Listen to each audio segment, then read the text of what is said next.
Good morning. It's Monday morning, and it's a new week.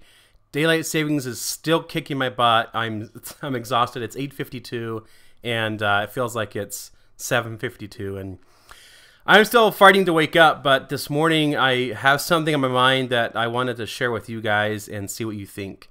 So our 16-year-old Haley this morning went to school without lunch, and she is pissed. She is so mad at me. It's kind of funny.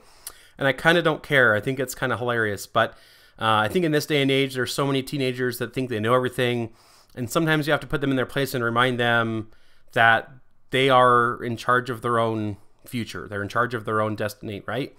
So this morning I got up to make the kids' lunches and realized that they were already made.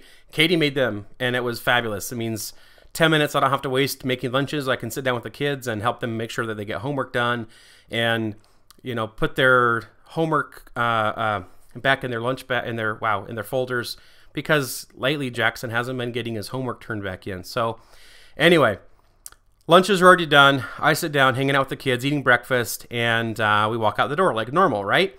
The kids fight literally every day. They fight to be the one who gets to take lunches. So we have one person in charge of every day taking the lunches to the car and distributing them to the other kids as we get to school. Because in the past, we've had issues where people leave lunches in the car, and I have to go back hours later and deliver lunches. And before that, you know, by that time, the lunches are destroyed because it's sitting in the car and it's 100 degrees outside.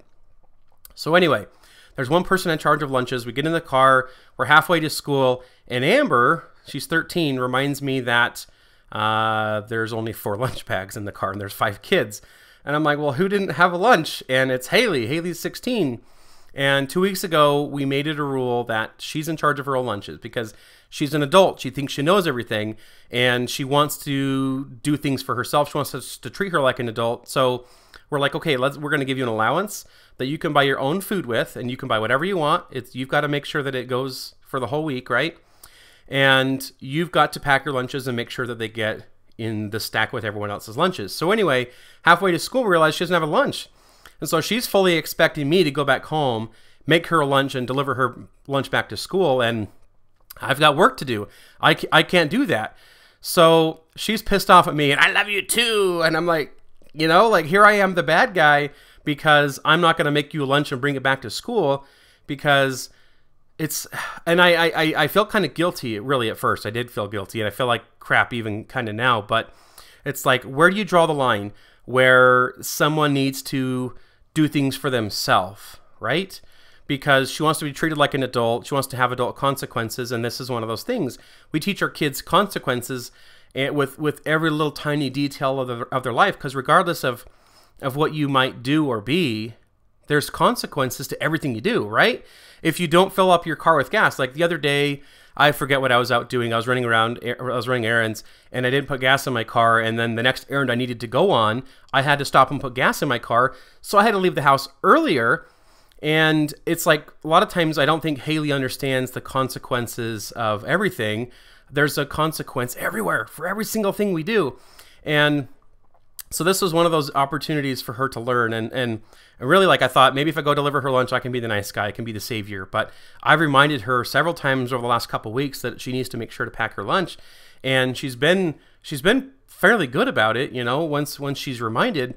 And today, I wasn't going to remind her. I wasn't going to tell her that she needed to get her lunch done because I wanted to make a point that she needs to take the responsibility of it. But where do you draw that line as a parent, as someone who cares about these kids and wants them to succeed in every way?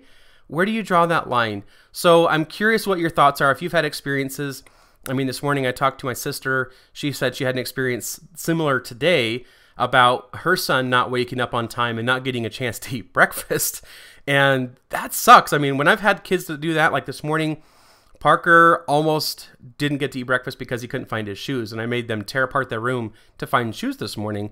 And they were able to eat breakfast, but it wasn't as much as they would have hoped. And in the past, when that has happened, I've, you know, at least brought along a banana or something. But with lunch, it's a whole different story. So I'm curious what your experiences are with this. Am I a horrible parent? Maybe I am. But feel free, please leave some comments. I'd love to start an open dialogue and see what you have experienced like this. But really, taking care of 5 kids. I mean, every morning I deal with 5 kids. We have 7 kids total, but 5 kids that I make lunches for and help get ready to go and make sure they have all the crap that they need for the day. It's a lot, and sometimes you need them to do things for themselves enough that you can focus on other kids when kids can't find shoes, when they can't tie their tie for school and things like that. So anyway, thank you for watching the video, and hope to see you again soon. This has been Real Talk with Ryan, and please keep up with taking on the Henders.